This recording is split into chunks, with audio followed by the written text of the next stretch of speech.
piantao, piantao. Trépate a esta ternura de locos que hay en mí. Ponete esta peluca de alondras y volá. Volá conmigo ya, vení, volá, vení. Quédeme así piantao, piantao, piantao. Abrite los amores que vamos a intentar. La mágica locura total de revivir. Vení, volá, vení. Daray, daray, daray. ¡Viva loco! Muy bien. Encantado. Encantado. Por favor, orden en la sala, señor Moca. Comandante al frente. Bueno, muy bien. Dedicaron esta canción a Moca, por eso que me llamó. Excelente, Lautaro, cómo está con la música. Vamos a pasar a un informe introductorio al tema de la denuncia que realizó el señor Saeg al fiscal Rívolo, que ha sido minimizado, una vez más, por los medios hegemónicos. La vemos y después lo conversamos. Pedido de juicio político al fiscal Rívolo, minimizado por los medios hegemónicos. El fiscal Rívolo, quien está sospechado por su accionar en el tema de Volt, Magneto versus Vudú, vuelve a estar en el candelero ya que el arquitecto Eduardo Sayeg pidió su juicio político a quien acusa de haber impedido el avance de la investigación penal sobre el desapoderamiento durante la última dictadura del Banco Latinoamericano, del que fue fundador y accionista mayoritario. Obviamente, los medios hegemónicos que embisten contra Vudú sin descanso minimizan este hecho que complica la situación del fiscal Rívolo. Diario, página 12. Piden juicio político al fiscal. Rívolo y el caso Sayeg. Sayeg había presentado en 2009 una denuncia contra quien fuera vicepresidente del Banco Central, Alejandro Reynal, y contra el ministro de Economía, José Alfredo Martínez de Hoz. Denunciaba crímenes de lesa humanidad y antisemitismo, pero asegura que la causa no avanzó porque Rívolo no la impulsó injustificada e ilegalmente. La remoción de Rívolo por mal desempeño y negligencia fue reclamada por Sayeg ante la Procuración General de la Nación. La Cámara además cuestionó al fiscal por haber incluido en un dictamen la siguiente frase: "Es sabido que el único plan sistemático de la dictadura consistía en aniquilar la subversión". Lo acusó de usar argumentos propios de los represores.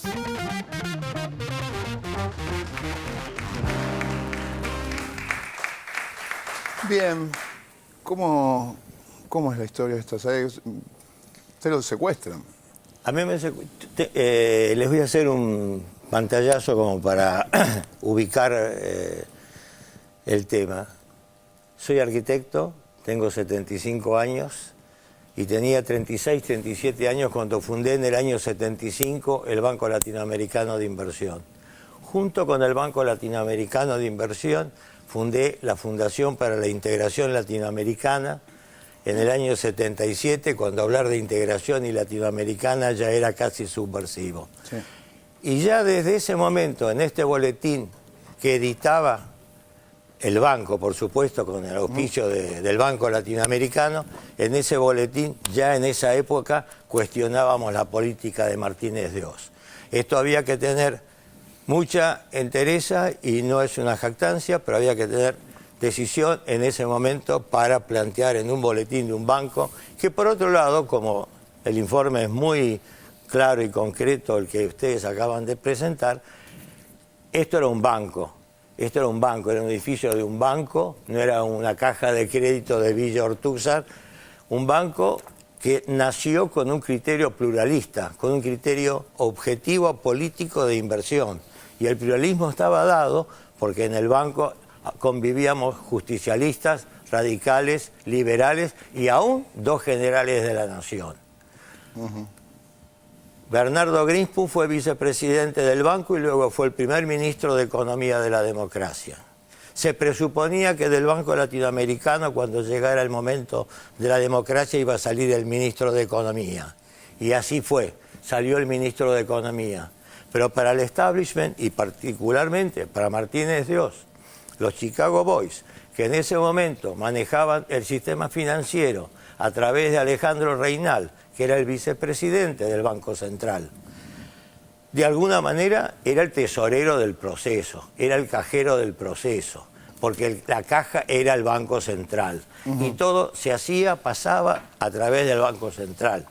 Había una organización, la División Bancos de la Policía Federal, y había una organización dentro del Banco Central que actuaban en común para que cuando las circunstancias los requerían, ellos podían actuar libremente y como zona liberada. Y fue así como un viernes 31 de octubre me secuestran en un operativo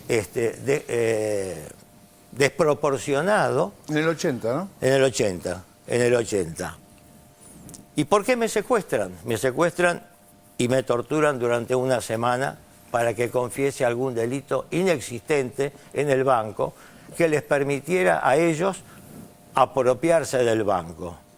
¿Por qué? Porque en el tesoro del banco estaban las acciones de Austral Líneas Aéreas, caucionadas, y tenían que estatizar Austral. ¿Caucionadas qué quiere decir? Caucionadas estaban entregadas en garantía por un préstamo que el banco le había hecho a Austral Líneas Aéreas. Las tenían ustedes como garantía. Las teníamos como garantías del préstamo, es lo mismo que vas a comprar algo y te piden una garantía dada el volumen de la operación. Ya en ese momento Austral estaba debiendo $7 millones y yo exigí que entreguen las acciones controlantes de Austral Líneas Aéreas como garantía del préstamo. O sea, como que si pasaba algo tenían todo el control de la empresa.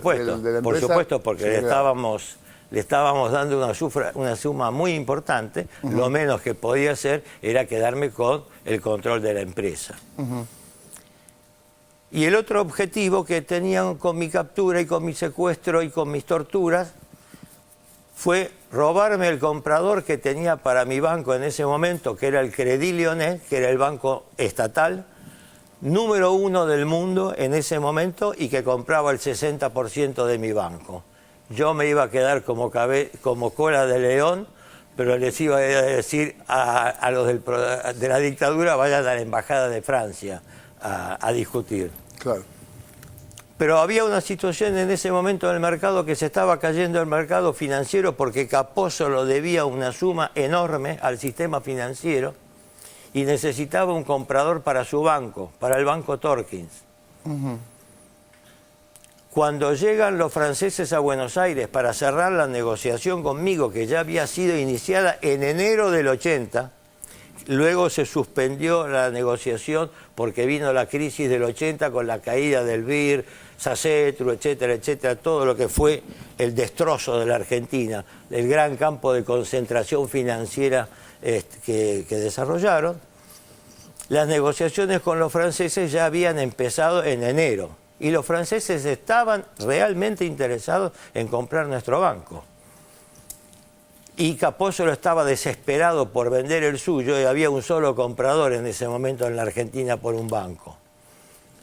Mientras a mí me secuestran un viernes 31 de octubre y el inicio, la recepción que me hicieron en la División Bancos de la Policía Federal en el Banco Nación en la esquina de 25 de Mayo y Bartolomé Mitre fue empezar con el submarino. Ahí nomás, para que 4 gerentes que habían llevado del banco, que habían llevado conmigo, vean cómo venía la mano, le preguntaron a uno de ellos, ¿vos sabés lo que es el submarino? Y el otro pobre que está afuera temblando, le dijo, y sí, para la vainilla, no, venía a ver. Y lo llevaron para mostrarle cómo me tenía metido en el piletón y me sacaban y me metían y me sacaban del piletón y así empezó la cosa. Y le dijeron, ¿ves cómo empieza la cosa? Y tras eso, la toalla mojada. Una paliza brutal con toalla mojada hasta que aparece el comisario Cerede y le dice, paren la mano, muchachos, que esto recién empieza. Y así empezó. Ahora, no voy a entrar en temas escabrosos y duros que tienen que ver con la tortura, el tormento, porque todo eso lo tengo explicado en el libro que está en mi blog, esayecblogspot.com, donde podrán encontrar todo el material que tiene que ver con el caso. Pero mientras yo estaba preso ese fin de semana, Capósolo le vende a los franceses el Banco Torkins. En un campo de él, hace un asado, se lleva a los franceses, arregla a los franceses con una coima y el lunes 4 presentan en el Banco Central la carta de compra del Crédit Lyonnais por el Banco Torkins. ¿Y qué era lo que quería que usted hiciera? Ellos querían que yo firmara confesar algún delito inexistente. Cualquier cosa. Turco, larga algo, confesá algo. Fueron muchas sesiones de tortura. Fueron muchas sesiones de tortura en la cual yo sabía que estaba frente a un gran dilema de mi vida. Porque lo que tenía claro es que yo era boleta. Yo estaba marcado para ser boleta. Porque después, si la cosa había empezado así, y la forma en que siguió, tal como la narro en mi libro, los elásticos, atado, la picana, el bastón del policía, colgarme, violarme, es decir, hacer cualquier tipo de salvajada propio de ya una especie de canibalismo, se podría decir, porque el único objetivo que tenía era de quebrarme moralmente. Y fue ahí donde me aferré. Y gracias a Dios y al destino pude salvar mi vida. Y salvé mi vida, aunque parezca mentira, negociando con la propia policía. Así pude salvar mi vida porque era boleta.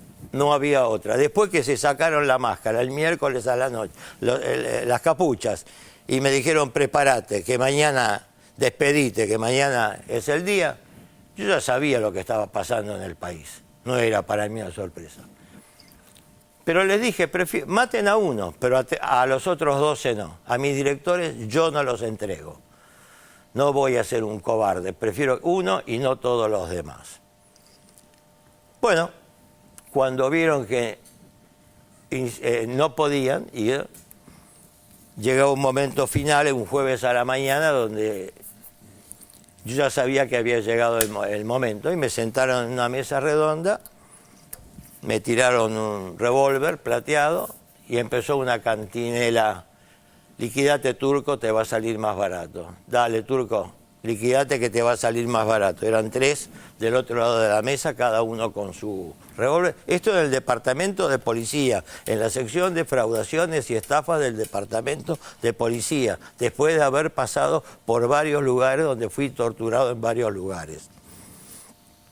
Y quiero aclarar que todo esto yo lo acusé, lo planteé en la causa federal penal número 1662 que inicié en el año 82, denuncié en pleno proceso todavía no había llegado la dictadura y yo empecé la demanda contra Martínez Dios, Arguindegui, Reynal y los demás miembros de la banda y denuncié las torturas, pero no pude pasar de ahí porque en la realidad de los hechos también tenía que proteger a mi familia, porque tuve que hacer un pacto mafioso en ese momento porque si no, lo de la boleta venía sin IVA, directamente.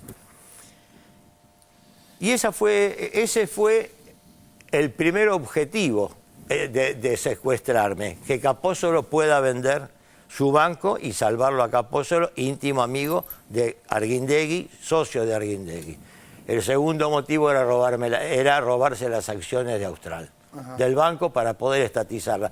La estatización de Austral es una estatización de 300 millones de dólares que le costó al país. Fue más grande que la Ítalo.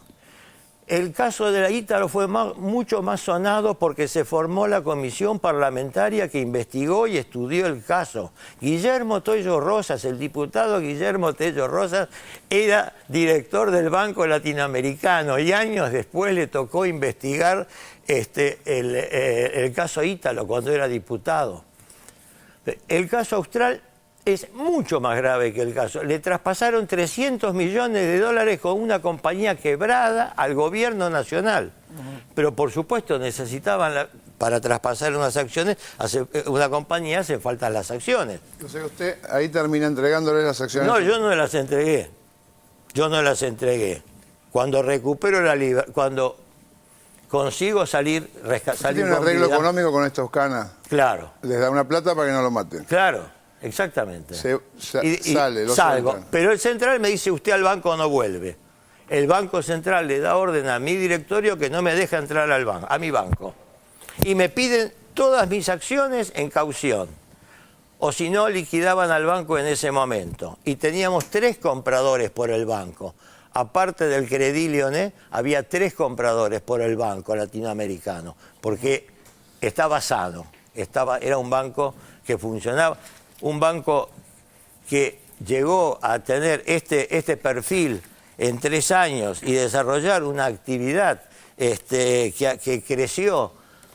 Y si hubiera habido algo en el Banco Latinoamericano, Alfonsín no lo iba a nombrar a Bernardo Greenspun, su ministro de Economía. Ahora, Sayegh, esto es complejísimo. Usted llega Sí, es muy complejo. a denunciar, a presentarse en la justicia en el año 2009 con esta causa. Así es. Tiene por fiscal al fiscal Rívolo. Así es, desde el inicio. Tuve por fiscal a Rívolo desde el 2009. Y padecí con Rívolo. Vea, yo he padecido en estos 30 años de lucha, donde no me fui del país nunca. Muchos se tuvieron que ir del país. Yo me quedé acá para luchar por lo que entendía que eran mis derechos. Pero nunca tuve, de la cantidad de problemas que tuve en estos 30 años, porque en el 91 el juez Irursun le decretó la prisión preventiva a Reynal y consiguió zafarse después de 10 días. En el 99, después que el juez Garzón en España emitiera su fallo, tomando mi caso como un caso emblemático de lo que fue el desapoderamiento durante el proceso, a raíz del fallo de Garzón, Gabriel Cavallo, que era el juez que estaba sustituyendo y que en ese momento creíamos que era el paladín de los derechos humanos, etcétera, etcétera, le dicta nuevamente en el 99 la segunda prisión, pero en grado principal, eximiéndolo de prisión de un delito que no era excarcelable, apelando al Pacto de San José de Costa Rica. Hay derechos humanos para los violadores, pero no para las víctimas. Cosas de la justicia argentina.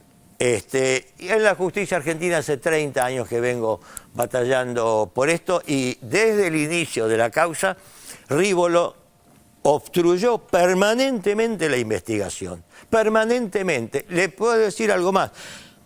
No lo conocí, no me recibió nunca. Nunca me quiso recibir en un caso de esta envergadura. Porque la característica que tiene este caso, y es por eso que le preocupó a Rívolo, al establishment y a muchos del entorno del establishment, incluidos los medios tipo La Nación, etcétera, etcétera, es que es el único caso que se lo puede sentar a Martínez Dios y a toda su banda en el banquillo de los acusados.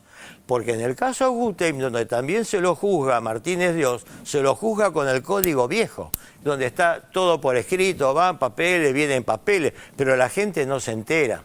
Y acá en este país tiene que llegar un momento en que seamos todos iguales ante la ley, empezando por los civiles, que fueron los verdaderos autores y titulares de la dictadura. Yo sostengo, y así lo denuncio, que el verdadero jefe de la dictadura fue José Alfredo Martínez Dios. Ese fue el jefe de la dictadura, porque sin Martínez Dios esa dictadura no hubiera existido a ese nivel. Y cuando hoy Videla dice que los empresarios le pedían más y más, el que se lo pedía era Martínez Dios.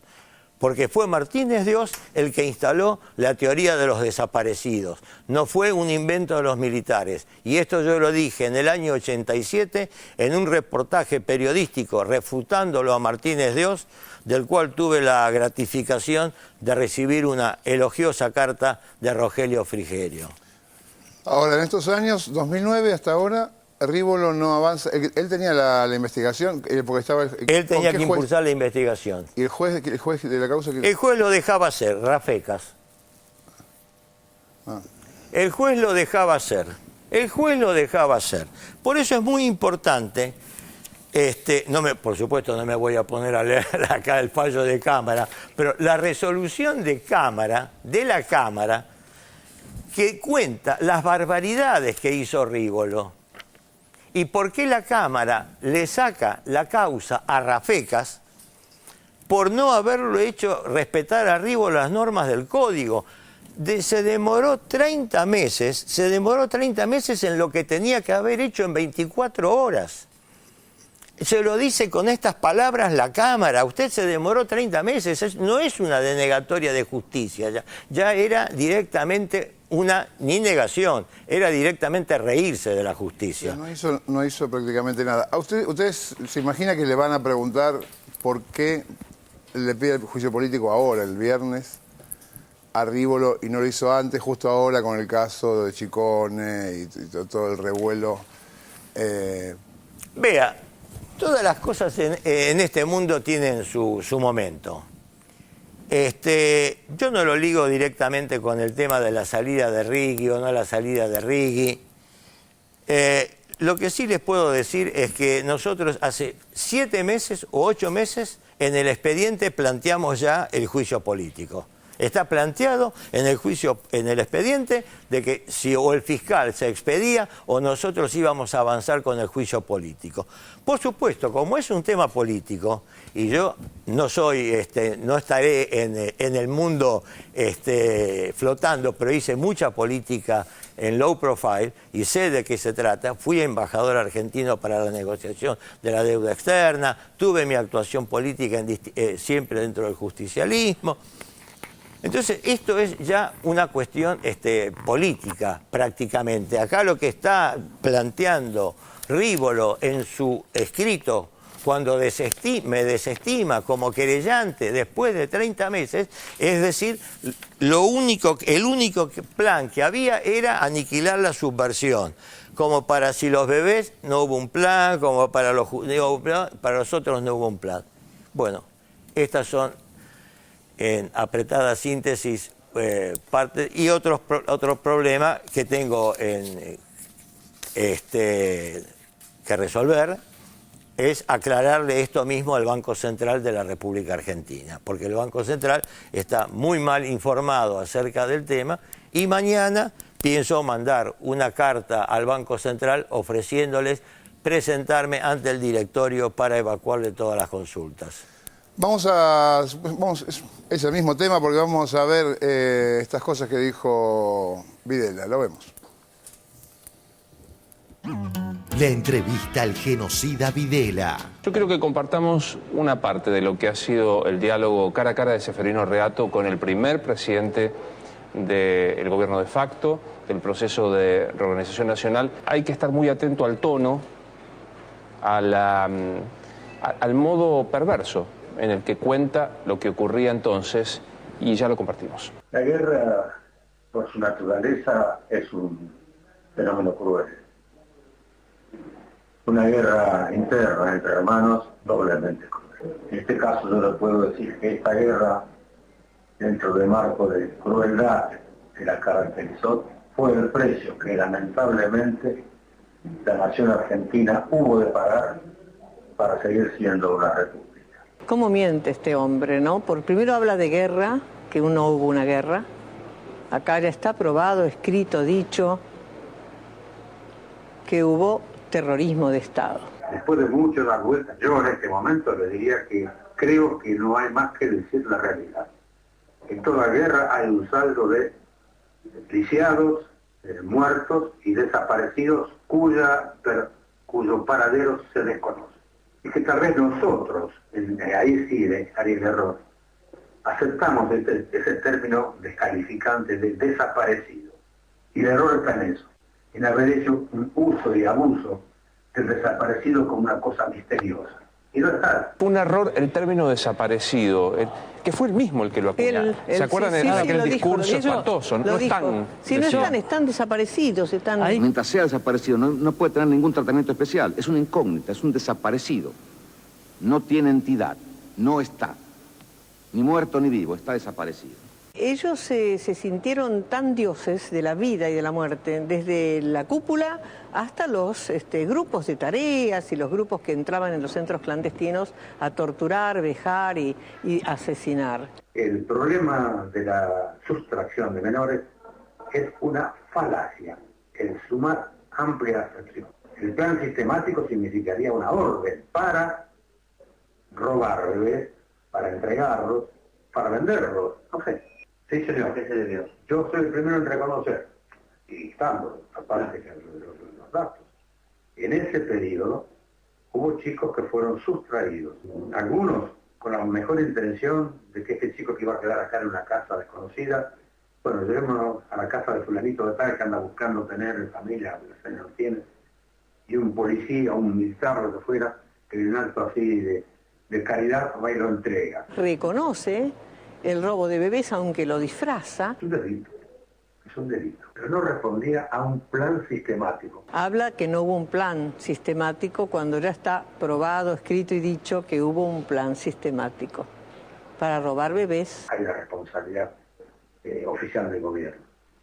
El gobierno no ordenó que se hiciera eso. Es más, previendo que eso ocurriera, dio órdenes para encaminar la restitución del menor que quedaba desvalido. ¿Le queda algo por decirle si lo está viendo?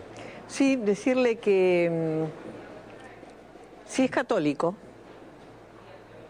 y sabe que Dios lo va a juzgar, que no solo vale que le den el sacramento, sino que se arrepienta y confiese, y que nos ayude a consolidar la democracia sabiendo dónde están los 30.000 desaparecidos y dónde están los 400 nietos que estamos buscando a las abuelas. Hoy Carlotto cuestionó el hecho de que se entrevista al genocida. Diarioregistrado.com, el libro de Seferino Reato. ¿Quién autoriza las entrevistas? Carlotto repudió las afirmaciones de Videla y se preguntó: ¿quién autoriza estas entrevistas tan largas, tan coloquiales, para que luego se escriba un libro o extensos reportajes que reivindican el terrorismo de Estado? Para finalizar, veamos esta omisión de Clarín con respecto de los dichos de Videla sobre la participación empresarial. Twitter de Sebastián. Clarín no reproduce los dichos de Videla sobre la responsabilidad de los empresarios en la desaparición de personas. Raro, ¿no? Tapa del diario Tiempo Argentino. Videla, los empresarios me pidieron que matara a 10.000 personas más. A ver, distintas noticias de Clarín.com. Videla admitió que la dictadura asesinó a 7.000 u 8.000 personas. No, acá no habla de complicidad con el empresariado. Reconoció que debían disimular las muertes. En esta tampoco hace referencia a las declaraciones de Videla. Videla admitió por primera vez que la dictadura asesinó a 7 u 8.000 personas. En esta, no. Nada sobre la complicidad del empresariado con Videla.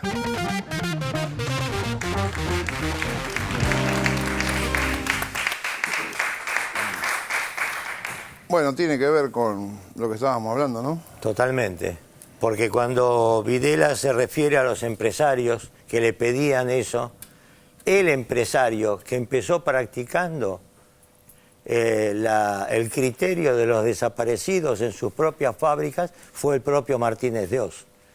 Fue el propio Martínez Dios el que en Acíndar hacía desaparecer a la gente y fue Martínez Dios el que convenció a los militares. Esa teoría que está pegando vueltas de que es la escuela francesa, la de los militares de Argelia, etcétera, etcétera, no es cierto. Fue Martínez Dios que le instaló a los militares la condición de que él podía ejecutar su plan para hacer lo que él quería, pero que tenía que haber desaparecidos. No podían quedar testigos, no se podía hacer juicios, no podía haber fusilamientos.